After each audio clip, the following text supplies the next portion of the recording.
You ever notice how your mind can turn a calm day into chaos?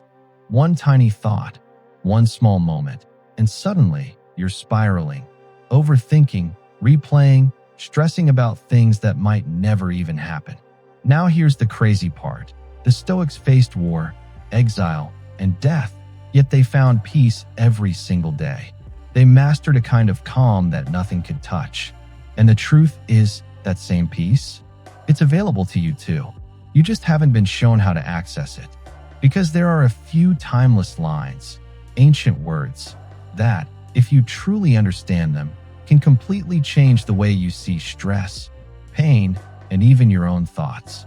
In this video, we're breaking down 5 Stoic quotes that can help you reclaim your calm, silence the noise, and finally feel steady, no matter what life throws your way. Let's begin. Chapter 1. You have power over your mind, not outside events. Realize this, and you will find strength. You wake up, your phone buzzes, a message you didn't want, traffic, a tiny mistake at work. By noon, your whole day feels like it belongs to everyone else. Sound familiar? Good, because that exact feeling is the doorway to the one thing the Stoics called freedom. Picture this: a soldier stands in a storm. Rain, mud, noise. Everything around him is chaos. But inside his helmet, his breathing is calm. He is not calm because the storm stopped. He's calm because he decided where to put his attention. That decision, a tiny, quiet choice, is the whole point of today's chapter. The line we're diving into is simple but dangerous in its power. You control your mind, not outside events. It sounds almost too easy. That's why most people miss it. They keep trying to fix the storm, changing the weather, yelling at the clouds. Meanwhile, the Stoics show a smarter move: change your inner weather. Let me tell you a short story. There was a man, could be a neighbor, a friend, maybe you. He lost his job. At first, panic grabbed him. Bills swirled. His thoughts became loud, mean, and certain. He imagined every worst case, and each imagination felt real. Then one evening, he tried something small. He sat down and split the world into 2 columns. Column 1, things he could control. Column 2, things he could not. He wrote them down. The list under can't control was long. The economy, other people, that call that never came. The can control list was short. His next action, his response, his breath. That tiny clarity did not fix everything. He still had bills. But something shifted. He stopped arguing with reality. He started acting from a place of choice instead of panic. He sent one thoughtful application. He called one friend. He slept better. That is exactly how the power works. Small choices, stacked day by day, build a life no storm can steal. Here's why this quote slaps harder than advice like stay positive. It doesn't ask you to fake peace. It asks you to own one honest thing: your mind. Your thoughts are not facts. They are guests. Let them come. Offer them tea. Then show them the door when they overstay. So how do you actually practice this without feeling like a monk? 3 simple moves you can start right now. 1. Pause for 10 seconds before reacting. When that message lands or someone snaps, breathe. Name the feeling out loud. Annoyed. Naming breaks the spell. It tells your brain, this is a feeling, not a command. 2. Ask the short question: is this under my control? If yes, act. If no, let it go. Repeat. This becomes muscle memory faster than you think. 3. Keep a tiny control list. Every evening, write 3 things you actually controlled that day. Even small wins count. A reply you sent calmly, a walk you took, a meal you didn't skip. This trains your brain to see power where it lives. Listen, the goal isn't perfect calm. The goal is practice. The Stoics weren't empty of pain. They just refused to outsource their inner life to the world. That's your invitation today. Not to be cold, to be steady, to be present. If this chapter landed for you, do one thing right now. Take 10 seconds, close your eyes, and breathe. Decide what you will control today. That tiny act is the first stone in a quiet fortress. If you want more short, high-impact practices like this, hit like and subscribe. I'll bring you 5 more chapters that turn these lines into daily habits you can actually use. Stick with me, we're just getting started. Chapter 2. It's not what happens to you, but how you react to it that matters. You're walking down the street, headphones in, feeling good. A stranger bumps into you, doesn't apologize, and walks away. In that split second, your heart speeds up. A story starts playing in your head. They did that on purpose. Now my day is ruined. You feel the anger rising, quick and hot. That energy could snap your day in half, or it could be used for something else. Here's the hook. Reactions are the secret power move most people never learn. Everyone gets pushed, cut off, rejected, or ignored. But how you respond, that's the part that decides your day, your week, maybe your life. The Stoics put it this way because they knew the world would always throw punches. What mattered was their answer. Let me tell you about Anna. She worked late, poured her heart into a project, and then her boss dismissed it in front of the whole team. Her first reaction was hurt, hot, sharp, the kind that makes your cheeks burn. She wanted to defend herself, to prove she was right. But instead, she did something small and strange. She took a breath, counted to 3, and asked, inside her head, what's actually true here? Not what she felt, not the loud voice in her chest. She looked at facts. The boss said the direction wasn't right for this meeting. That was it. From that calm place, she asked one question. What can I do next? She didn't waste energy complaining. She rewrote the moment into action. The next day, she fixed the parts, sent a sharper version, and their next meeting went her way. The sting stayed, but it didn't become her day. That's the core, event versus response. Events happen. Responses are choices. People think feelings are commands, like, if you feel angry, you must act. That's false. Feelings are signals. You can honor them without obeying them. So how do you make this a habit, not just a nice idea? 3 simple moves that actually work. 1. Name it to tame it. When you feel something, anger, shame, panic, say it quietly. I'm angry, or I'm embarrassed. Saying it takes the charge out of it. It makes the feeling less like a tsunami and more like weather. 2. Delay the default. Give yourself a tiny pause, 3 deep breaths, count to 10, or step away for 30 seconds. That pause is the space where choice lives. In that space, you decide what kind of person you want to be right now. 3. Reframe one small thing.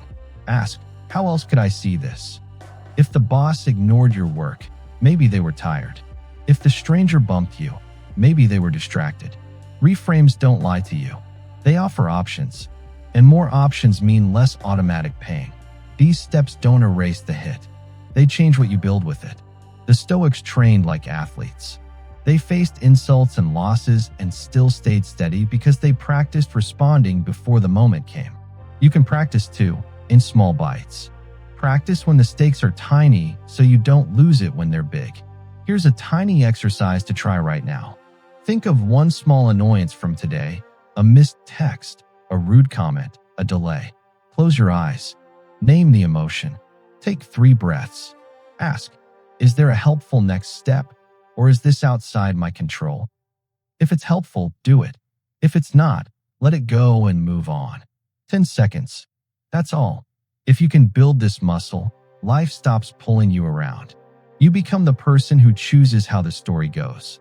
Not perfect, not unfeeling, just steady and more powerful than most people think. If this hit you, do one thing for me. Tap like and leave one word in the comments that describes how you want to react next time. Calm, clear, steady. I read every comment, and I'll use your words to make the next chapter even sharper. Stick with me. We're building something that actually changes how you live. Chapter 3. Confine yourself to the present. You scroll past your old photos and suddenly you're back there. The fight, the shame, the words you wish you could unsay. Or you're ahead, imagining every possible disaster. Losing your job, saying the wrong thing, waking up alone. Your chest tightens. Your day vanishes into 2 ghosts. One called past, the other called future. Neither one is here. Neither one can be fixed by you right now. and yet they steal your whole life. Here's the hook. Living in the past or future feels productive. It feels like preparation or learning, but most of the time it's just rehearsal for pain. The Stoics nailed this because they saw how much suffering comes from chasing what isn't present. They didn't pretend the past never happened or that the future won't matter. They trained their attention to live where life actually happens, right here, right now. Let me tell you about David. He replayed a bad breakup every night. He watched the same scene in his head until he knew every line. At work, he was distant. With friends, he laughed, but his mind reran old footage. One evening, his little sister asked him to help fix a bike. He almost said no. Then he noticed his hands were busy and his head was playing film. He put the wrench down and looked at the kid. She smiled. He felt something loosen up inside him for the first time in months. That moment was the turning point. Not because the past changed. It didn't. But because he learned a trick. Attention is a muscle. Where you point it, life follows. So how do you train that muscle? 3 simple ways. 1. Use the 5-second anchor. Stop and name 5 things you see, 4 things you feel, 3 things you hear, 2 you smell, 1 you taste. It snaps you back. It's quick. It works anywhere. 2. Shorten your horizons. Instead of "I'll deal with this next month," ask, "What is one small step I can take right now?" Small action anchors you in what you control in the present. 3. Create a tiny ritual.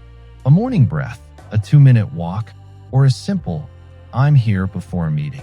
Rituals are checkpoints that remind your mind where life is happening. These are not deep mystical hacks. They are practical. Do them when the past claws at you. Do them when the future terrifies you. They don't erase feelings. They let you live despite them. Try this right now. Sit up. Put your hand on your chest. Breathe in for 3 counts. Breathe out for 3 counts. Name 1 thing you see, 1 thing you feel, 1 small action you can do in the next 10 minutes. That action is your vote for today. If that landed for you, drop a comment with 1 present action you'll take today. Call, walk, finish, whatever it is. Hit like if you want more short tools like this. And if you're building a calmer life, subscribe. I make these short practice chapters so you can actually use them. Stay here. The next chapter rewires how you imagine suffering itself. You don't want to miss it. Chapter 4. We suffer more often in imagination than in reality. You ever watch your mind make a movie about something that hasn't even happened? 1 line at work, 1 quiet text, and suddenly you've written a whole tragedy. You see the worst ending, feel the worst feeling, and live that moment, hours before it ever arrives. That's imagination doing too much work, and it steals more peace than almost anything else. Here's the hook. Your mind is trying to keep you safe, but it sometimes protects you by inventing danger. The Stoics noticed this and called it out. They said most pain is made up in advance. Here's a tiny practice you can do in 1 minute. Think of 1 fear you've been replaying. Write it down. Below it, write what you actually know, facts only. Then write 1 small next step you could do if the fear came true. That tiny plan removes the fog. Suddenly the fear is manageable, not monstrous. This isn't about pretending nothing bad can happen. It's about refusing to live in a made-up future. The Stoics didn't want to be unprepared. They wanted to be present and sane while prepared. That's the difference between imagining pain and actually handling it. If this landed, do this now. In the comments, type 1 short fear you're rehearsing, 1 line, no drama. I'll pin a few answers and we'll turn them into simple plans together. If you want more practical drills like this, tap like, subscribe, and hit the bell. The next chapter will teach you how to turn hardship into your teacher. Stay here, the best part is coming. Chapter 5. He suffers more than necessary. Who suffers before it is necessary? You ever catch yourself worrying about a problem that hasn't even arrived? You replay every bad scene, buy into every worst case, and wake up exhausted, all for something that might never happen. That's suffering on credit. You're paying now for a bill that hasn't come due. And that quote, it's the wake-up call. Here's the hook. Most of our pain is self-made, spent ahead of time. We pile worry on top of worry like it's armor. But it isn't armor. It's weight. The Stoics saw this clearly. They didn't say don't prepare. They said don't live in the future so much that you forget to live today. Let me tell you about Jamal. He was building a small business and terrified of failure. For months, he imagined every version of collapse. He stopped sleeping. He stopped calling friends. He turned down small chances because he was already living in a ruined future. One morning, he woke up and realized he had been rehearsing a life that might never happen. He had missed chances while afraid of losing them. So he changed one thing. He split worry into two boxes: preparation and premature suffering. Preparation had action, plans, small steps, useful drills. Premature suffering had drama, looping scenes, and no plan. When worry showed up, he asked, "Which box is this?" If it was preparation, he acted. If it was suffering, he put it aside. That tiny rule cut his stress in half. He still prepared. He still expected problems. But he didn't live inside them. He felt more energy. He took better risks. He slept. Here's how you can do the same. 3 simple moves that actually help. 1. Ask the right question. When a worry hits, don't feed the movie. Ask, is this useful right now? If yes, do one small step. If no, note it and let it wait. That small question breaks the loop. 2. Make a tiny plan, then stop. If a fear has any real chance, write one short action you'll take if it happens. Not 10 pages, 1 line. That plan turns fear into a task. Then close the notebook. You don't need to run the movie anymore. 3. Practice scheduled worry. Give your worry a time slot, 5 minutes tonight at 8 p.m. During that time, you can worry, map things out, feel it. Outside that slot, you work and breathe. This trains your mind to hold worry where it belongs, not everywhere. These tools don't make you careless. They make you sane. The Stoics trained like that. They imagined bad things to be ready, but they didn't carry those bad things like clothes. They laid them down when not needed. Do this quick exercise with me. Think of one fear you've been living inside. Write one sentence. If this happens, I will underscore. Fill the blank with one small action. Now fold that paper and put it away. Go do one thing that matters in the next 10 minutes. That tiny switch proves you can choose where your mind lives. If this chapter hit home, do something sweet for the channel. Hit like, subscribe, and drop one word in the comments about what you're going to stop suffering over. Exam, breakup, money, anything. I read every comment, and I'll pin a few to help others see they're not alone. Stick around. We've turned words into a daily practice, and that practice changes everything. At the end of all this, one truth stands tall. Peace isn't something you find. It's something you build moment by moment. Marcus Aurelius, Seneca, Epictetus, they weren't born calm. They were tested, broken, challenged. But they learned one thing: life will always shake you. The only thing you control is how you stand when it does. If you take anything from this video, let it be this: peace begins when you stop fighting what you can't control and start mastering what you can. Every breath, every pause, every calm response. It's you reclaiming power from the chaos. That's what Stoicism really is. So, if this message hit home, do me one small favor. Hit the like button so more people can find this kind of peace too. Subscribe to Virtue Over Chaos if you want more Stoic lessons you can actually live by. And drop a comment with one Stoic quote or thought that stuck with you most. I read every single one, and your insight might be exactly what someone else needs to hear today. Remember, peace isn't out there. It's right here, in your next thought, your next breath, your next choice.